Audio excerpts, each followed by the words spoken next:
ሁለተኛው ይሁን በሶስተኛው ቀን ተነስቼ ስራ ገባሁ። ራሴን ያዞረኛል። እንደተጎዳው ባስብም አስተዳደሩ አምሮብሃል፣ የታሰረች ሴት መስለህ የለ እንዴ አለኝ። ዝም ብዬው አለፍኩት። እንግዲህ መውለድና የአስርቱ ትእዛዝ መፈጸም ነው። ወደ ክፍል ገባሁ። ተማሪዎቹን ገና ስመለከት በመደዳ ጨፍጭፋቸው አሰኘኝ። ስሜቴን ግን ገሰጽኩት፣ ረፍ አልኩት። ባለፈው ክፍለ ጊዜ ምን ላይ ነበር ያቆምነው አልኳቸው። ስለ ተረት አስፈላጊነት። ዛሬ ደግሞ ስለ እውነት አስፈላጊነት እንማራለን ብዬ የብሶቴን ዘከዘኩ። አንበርብር የዋሹትን ሚስቴ በለቅሶ ያጀበቻቸውን ተማሪዎቹ ሳይታዘቡኝ አልቀሩም። ወደ ቤቴ በጊዜ አዘገምኩ። እንደ ማንኛውም የአማርኛ መምህር የቀድሞ መዳረሻዬ ተረት መሆኑ ቀርቷል። ተረት በሚመስል እውነት ተተክቷል። እውነቱን እንደ ጥሬ ስቆረጥም 3 ሽማግሌዎች በር አንኳኩተው ገቡ። እየተያዩ ፊቴ ተደርድረውም ቆሙ። ምን ነው ቁጭ በሏ አልኩ እየተርበተበትኩ። ከሶስቱ አንዱ አንበርብር በአቃቤ ሕግ ምስክርነት ቤት ያምጥተውት የነበረው ደባደቦ ፊት ነው። አንቀመጥም አለ ደባደቦው ሌሎቹንም ወክሎም። እሺ ሳትለን አንቀመጥም። ሶስቱም የተቀዳደደ ነጠላቸውን አደገደጉ። እሺ ምንድነው እሺ የምላችሁ አልገባኝም። ከብዶኝ እኔም ጠየቅኩ። መጀመሪያ እሺ በለና። እንዴ ሳልሰማ? ለአንተ አይከብርህም። እኛ እኮ የማትችለውን ነገር አንጠይቅም። ምንድነው? እሺ በለን። እሺ ንገሩኝ። እመብርሃን እሺ ትበልህ ብለው ቁጭ አሉና ነገሩኝ። አማላጅነት የላኩን ያው ታውቃለህ አንበርብር ናቸው። እንዴ ምን ሆንኩ ብለው? ልነግርህ አይደል በልጁ ጉዳይ ከመጣባቸው ጋር ስለተጋጨን እገለዋለሁ ብለውኛልና አይግደለው ነው ያሉት። እሳቸው ደግሞ ግልፍ አለኝ። አንዴ ቃልህን ሰጥተህ የለም እንዴ? ተው እንጂ። ይህን ጊዜ ሺትርገጥ ከወደ ጓዳ ብቅ ብላ ተኮሳተረችብኝ። ሽማግሌዎቹ ሲመለከቷት እንደ ማልቀስ ብላ ለኔም ማስብ እንጂ አንተን ተማመኝ መስሎኝ እድሌን የሰበርኩት አለች። አይ ሽማግሌዎቹ ለማስቆም ሞከሩ። እሺ ይሁን አልኩኝ። ቅዱስ ጊዮርጊስ መልአኩ እሺ በልህ በሚል ጀምረው ምክር አዥጎደጎዱ። ተክለፍላፊና ተቅበዝባዥ ባህሪህ የኃጢአት ውርስ ነው። ለጊዜው ለምድራዊ ሕይወት አስደሳችነት አያጣም። ይሁንና 3 ነፍስ ከበቂ በላይ ነው። አንድ ያልገደለን እኛም አይደግ ነው። ከእንግዲህ ግድ ካልሆነ ነፍስ ማጥፋቱ ይቅርብህና አርፈህ እዚቹ ተቀመጥ። እሪ በከንቱ የመጨረሻ መኖሪያ አትሁን። እሺ ሽማግሌዎቹ እያመሰገኑ ተደስተው ሄዱ። ሽትርገጥ ያ ሁሉ የማስመሰል እንባዋን ፊቷ መጦት እኔ ሽትርገጥ ከ5 ወንድ እበልጣለሁ። ታዲያ ምን ይሆናል? እሪ በከንቶች ከጎን የሚያዩት ወንድ ልጅ ሆነና አባቴ ተቸገረ የሚንጠረበብበት በዛ እና ስለዋልክለት ከትልቅ እንዳትቆጥረው አለችኝ። ለመጀመሪያ ጊዜ ፈራኋት ሽትርገጥን። ብትወርቅብኝም በወርቅባትም ሟቹ እኔ እንደሆንኩ አስቤ ስጋት ገባኝ። አራግድ የለም የምን ውለታ ነው አንቺ ደግሞ አልኳት። በቀጣዩ ቀን በጧት ወደ ሥራ ለሄድ በር ስከፍት 2 ፖሊሶች አስከትሎ ሳጅን መርጌ ደጃፍ ላይ ቆሟል። ደነገጥኩ። አንበርብር ከፖሊሶቹ ኋላ ዱላቸውን ተደግፈው በብልጣብልጥ አይናቸው አጨንቁረውብኛል። ሳጅን መርጌ በጥፊ ሊመርግብኝ እየዳዳው ፖሊስ ጣቢያ እንደምፈለግ ነገረኝ። ቀደምኩ። አንበርብር ፈጠን እያሉ ከጎኔ መጓዝ ጀመሩ። እኔ ነኝ አሉኝ። እኔ ነኝ 3ቱን ሽማግሌዎች ምስክር አድርጌ የከሰስኩህ። ሰው መግደልህን እመን። ፖሊሶቹ ሟቾቹን ፈልገው ሲያጡ ይለቁሃል። እኔ ግን የሪ በከንቱ አልጎምጓሚዎች አደብ አስገዛለሁ ማለት ነው።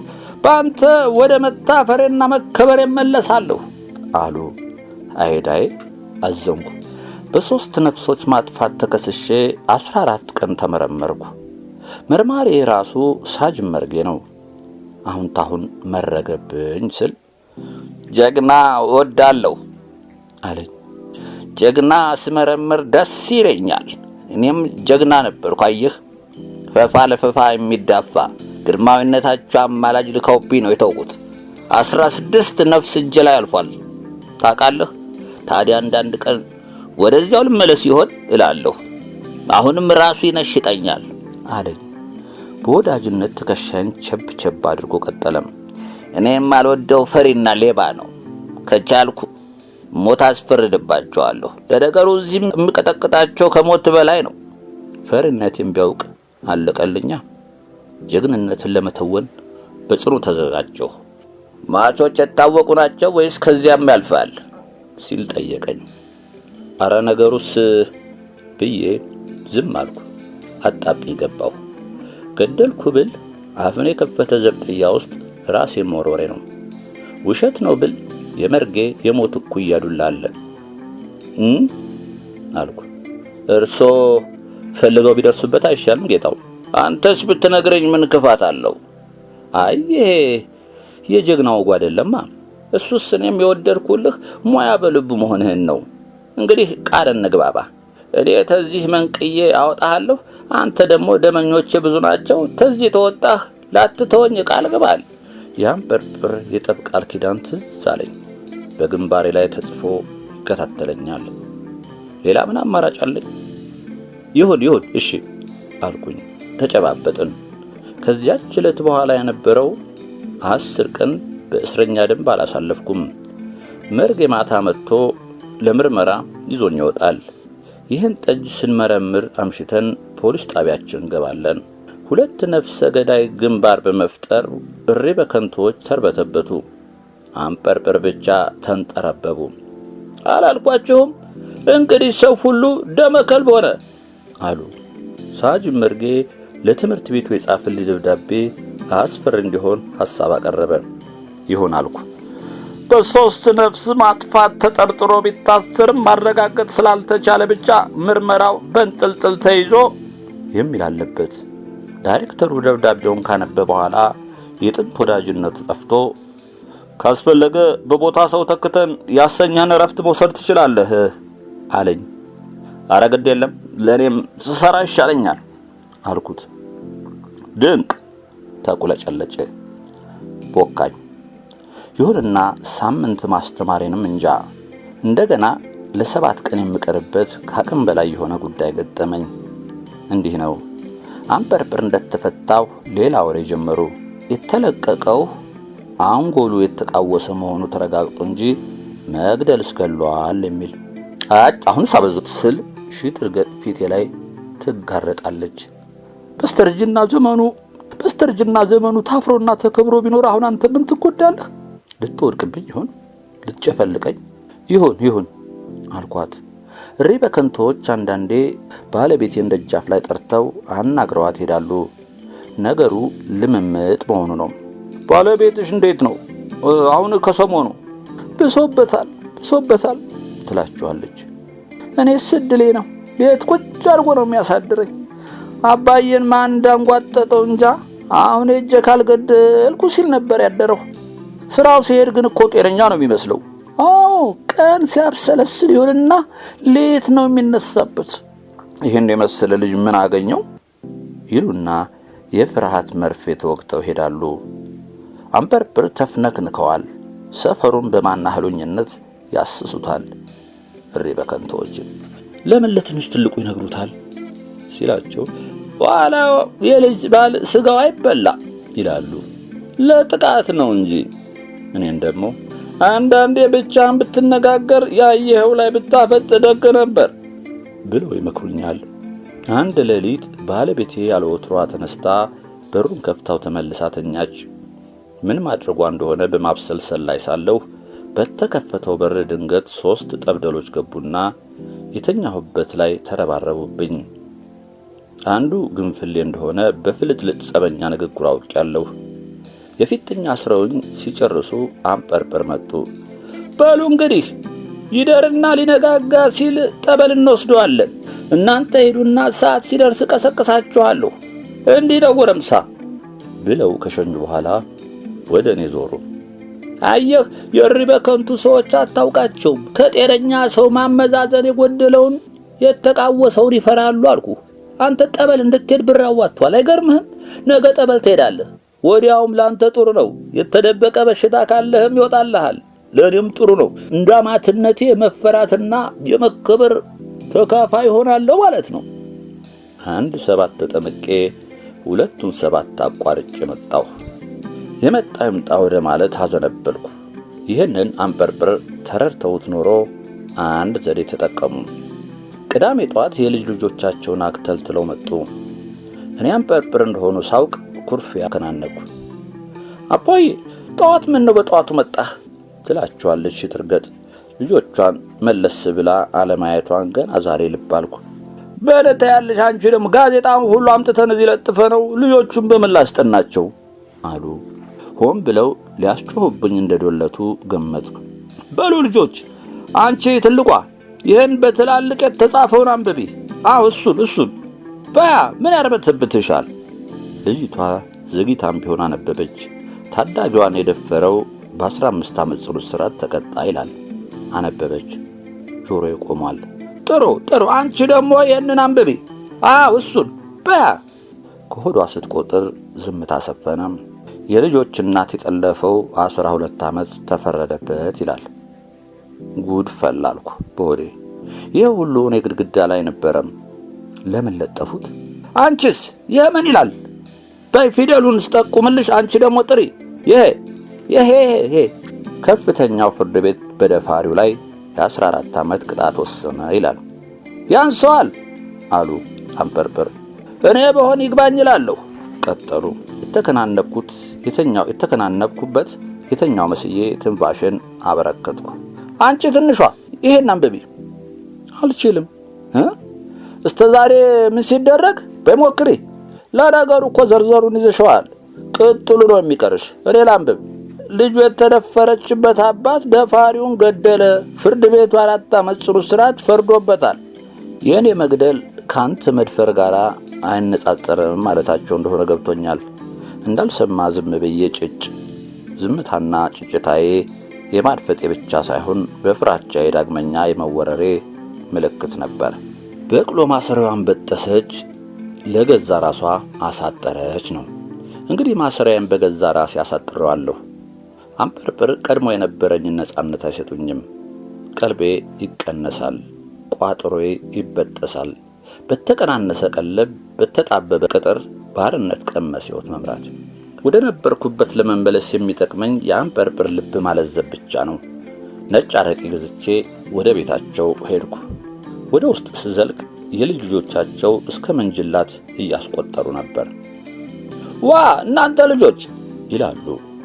እኔን ሲያዩ ችላ እንደማለት ብለው በቁመት እጅግም ወደማይበልጧቸው ልጆች አተኮሩም። እንደምን አደራችሁ? እንደ አዲስ ገቢ ድምፄን ከፍ አድርጌ እንደምን አደርክ ብለው በቁርፊያ ፊታቸውን አዙረው መቼ ክንብንብ ተገለጠ? የምን ክንብንብ? ቤት ስመጣ ተከናንበህ ላየህ ለዓመትም የምትገለጣት መስልም ነበራ። ናዳ መጣብህ ቢሉት ተከናንቤያለሁ እንዳለው ሰው መሆኑ ነው። መቼም ናዳን ክንብንብ እንደማይገታው የቄስ ልጅ ነህና ላንተም አይጠፋህ። አሁንም ሰደቡኝ። ምን ይሆናል? ፈገግ አልኩ። ግዴታ በነገር ጣለህ። ይህችን መረቀው ቢከፍቱና እየቀማመስን ብንጫወት ብዬ ኖረ። በብቻ ያስኩትን በጋዜጣ የተጠቀለለ አረቄ ጠረጴዛ ላይ ቆለጥኩት። አረቄውን በማየት ብቻ ዘናሉ። ምልክትነቱ ይቅርታ ያደርጉልኝ የሚል መሸነፍ እንደሆነ አላጡትምና በደህና ጊዜ ቢሆን ጥሩ ነበር።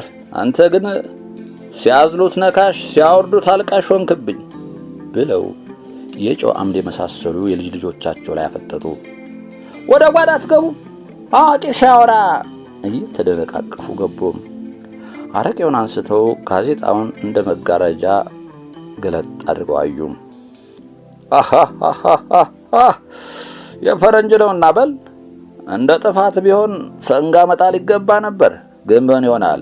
ራስህ ቆርቁረ ስትመጣ ባዶ እጅህም ቢሆን ሁለተኛ ነገር ነው። ተቅለሰለስኩ። አረቄውን ይዘው ቆሙ። እኔም ቆምኩ። መክደኛውን በቀኝ እጃቸው እየጠመዘዙ የአብርሃምና የሳራን ነጭ አረቄ የባረከኛን የሚባርክ አሉ። ሳቄ መጣም።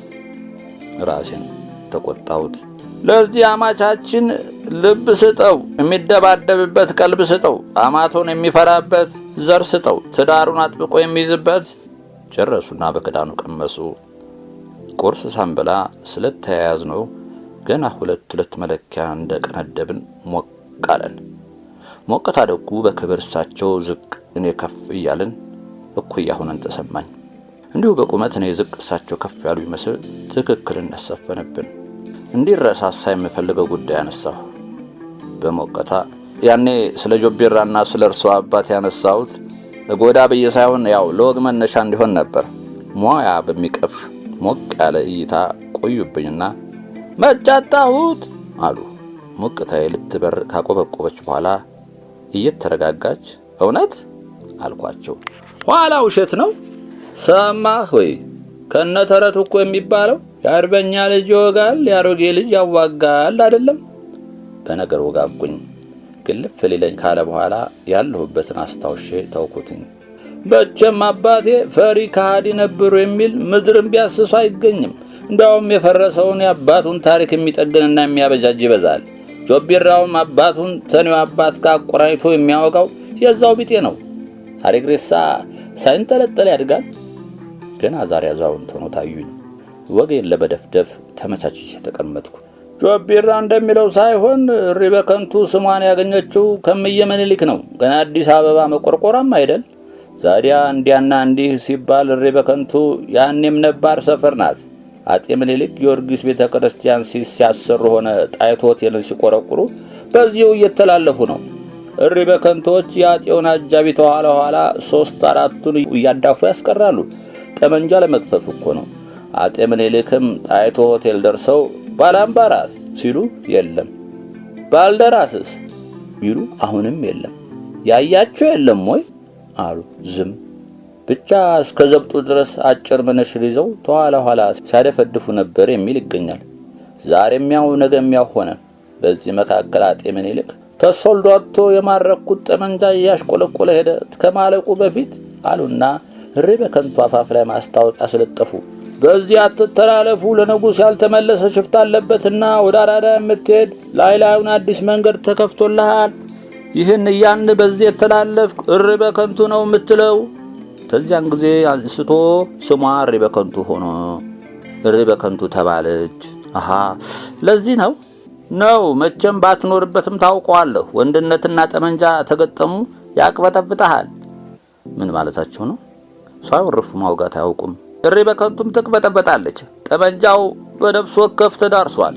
ሴቶች ተጠራርተው በሉ በሶውን ድርቆሹን አበጃጁ ተባሉ። የት ለሄዱ አልኩ በመሃል ገብቼ። ዘመቻ ነዋ። ማን ልትወጉ? ወሪሳ እናስገብራለን። ሁሉ ተዘጋጀ። የዘመቻው ወጉ እንዲሟላ እንጂ ወሪሳ ስንቅ የሚያስፈልገው ርቀት ላይ አልነበረችም። ሴቶቻችንም የዘማች ሚስትነት ወጉን መሻታቸው ግድ ነው። የሚወቀጠውን ወቃቀጡ፣ የሚጨበጠውን ጨባበጡ፣ የሚደርቀውን አደራረቁና በሉንስ ሂዱ ዝመቱ አሉ። ዘመቻው በበነጋው ማለዳ እንዲሆን ተቆረጠ። የእሪ በከንቱ የጎበዝ አለቃ የኔ አባት ከትክቴ ማናይቶት ናቸው። ነጋሪት አስወሸሙ ይባላል። እንዲህ እያለ የጎኑ ጋር ተነስቶብኛልና አቅም ያለ በጉልበት አቅም የሌለ በጸሎት እርዳኝ። ወስልተህ ተቀረ ማርያም ትጣላኛለህ። ለዚያ አማላጅ የለኝም አሉ። እንዲያው ለወጉ ነው እንጂ በእሪ በከንቱ ጦር አይቶ የሚቀር የለም። እናቴም ጀግና ነበረች። በበኩሏ አዋጅ አስነገረች።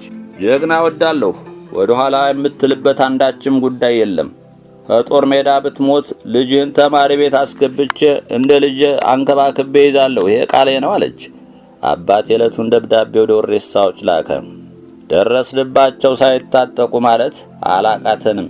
ይሁንና የጀግና ወጉ ባለመሆኑ አሸምቀን መውረሩን ትተነዋል። ታጠቁና ጠብቁን፣ ከቻላችሁ ወደ እሪ በከንቱ ወንዝ ዝቅ ብትሉና ብንገጥም እንወዳለን ብለው ጣፉ። የነጭ አረቄ ስካር ነጭ ነው። ሁለመናው ጉም የወርሰውና እውን ህልሙ እውን ይመስላል። ቤቴ የደረስኩት በህልም ጢያራ እየተንሳፈፍኩ ነው። ጊዜ ቢሆን አልጋዬ ክፉኛ ተናፈቀችኝ። ይሁንና ቤቴ ስደርስ ሽትርገጥ ገብታ ጉብታ መስላ ተኮፍሳ ጠበቀችኝ። ቅዱስ ላሊበላ ቢያገኛት ኖሮ አስለፍልፎ ሌላ ቤተ እግዚአብሔር ያሰራባት ነበር። ግዙፍ ነቻ። አትነሽም ወይ? ዝም ብለሽ ታይኛለሽ እንዴ አልኩ ነገር እያለኝ። እሰይ ዛሬ እሱ እንደወጣህ አለችኝ። ልደበደበኝ ነው የሴት ወግ ልታሳይኝ? ከዛ በፊት አንድ ጉዳይ አለኝ አልኳት። እየተሽኮረመመች በሩን ዘጋች። አልጋ ላይ ተቀመጥኩ። ወደ ጓዳ ገባ ብላ አፍታም ሳትቆይ መጣች። ስትገባ ልብስ ነበራት። ጓዳ ሽፍታ ያለ ይመስል ልብሷን ተገፋ እርቃኗን መጣች። እንዲህ ሆና ለመጀመሪያ ጊዜ ሳያት ነበርና እጅግ ደነገጥኩ። ብዙ ጥፋት፣ ብዙ ንብርብር ያለው ገላ፣ በዚያ ላይ ጉርብርብ ነው። ኮረት የተሞላ ትልቅ የጨርቅ ከረጢት። ከዚያ በኋላ የሆነው ነገር ደብዛዛ ቢሆንም አልተረሳኝም። ግን ልክደው እገደዳለሁና ከእውነታ መዝገቤ ፍቄዋለሁ። ለመጀመሪያ ጊዜ ግድግዳዬን አወቅኳት። ማለቴ ግድግዳው ላይ የተለጠፈው ጋዜጣ ምን እንደሚል። ፖሊስና እርምጃው ብዙ የኔን መሰል ማዕት ይዟል። በመጨረሻው ያላማረ ደፋሪዎች፣ ጠላፊዎች፣ ገዳዮች፣ ዘራፊዎች ሞት፣ ዕድሜ ልክ 25 ዓመት እስራት፣ 5 ዓመት ተፈረደባቸው ይላል። በረጅሙ ተነፈስኩ። ምን ነው ፍቅርዬ ተነስተሃል? አፈር በሆንኩ። የምትበላው ተዘጋጅቷል። ልብህን ቀዝቀዝ የሚያደርግ መጠጥም አለ። ሽትርገጥ ጠብር ገፋለች። የልቧን አድርሸላታለሁ ማለት ነው። ኩራኩራት አለኝ። ከዚህ በላይ ለወንድ ድሌት አለና የጦር ሜዳው የችሎቱና የድብድቡ ሁሉ መርታት ለወንድ ቅጽሉ ነው። ዋናው አሸናፊነትና ተሸናፊነት ያለው ከሴት ጋራ ባልጋ ጦርነት ላይ ነው። እስቲ ተይኝ አቦ፣ አረፍ ልበልበት። ከድል በኋላ ያለው ፉከራ መሆን ነው። እሺ ጌታዬ ይሁን። ሽትርገጥ የመሸነፍ ማንቀላበል አሳየች።